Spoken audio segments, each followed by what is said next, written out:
നമസ്കാരം, പ്രവാസി മലയാളിയിലേക്ക് സ്വാഗതം. സൗദിയിലെ വിവിധ രാജ്യക്കാരായ 2799 പ്രവാസി എഞ്ചിനീയർമാരുടെ എഞ്ചിനീയറിംഗ് സാങ്കേതിക സർട്ടിഫിക്കറ്റുകൾ വ്യാജമാണെന്ന് കണ്ടെത്തിയതായി അധികൃതർ അറിയിച്ചത് ഏറെ അമ്പരപ്പിക്കുന്നതാണ്. ഇവർക്കെതിരെ പ്രോസിക്യൂഷൻ നടപടികൾ സ്വീകരിക്കാൻ ബന്ധപ്പെട്ട അധികാരികളെ സമീപിക്കുമെന്ന് Saudi council of engineers secretary general Farhan Al Shamari വ്യക്തമാക്കി. എഞ്ചിനീയറിംഗ് സാങ്കേതിക മേഖലകളിൽ നുഴഞ്ഞുകയറുന്നവരെയും നിയമലംഘകരെയും യോഗ്യതയില്ലാത്തവരെയും കണ്ടെത്താൻ കൗൺസിൽ വർഷങ്ങളായി പ്രവർത്തിക്കുന്നുണ്ടെന്ന് അൽ ഷമരി പറയുന്നു.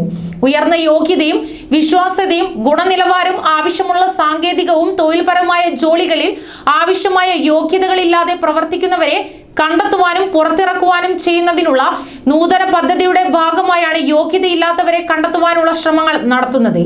യോഗ്യതയില്ലാത്ത സാങ്കേതിക വിദഗ്ധരും എഞ്ചിനീയർമാരും വിവിധ പദ്ധതികൾക്കായി പ്രവർത്തിക്കുന്നത് സുരക്ഷയ്ക്ക് വലിയ ഭീഷണിയാണ്, വലിയ അപകട സാധ്യതയ്ക്ക് കാരണമാവുകയും ചെയ്യും. എഞ്ചിനീയറിംഗ് നിർമ്മാണ മേഖലയുടെ അധികാരികൾക്ക് സമർപ്പിക്കുമെന്നും അദ്ദേഹം പറയുന്നു.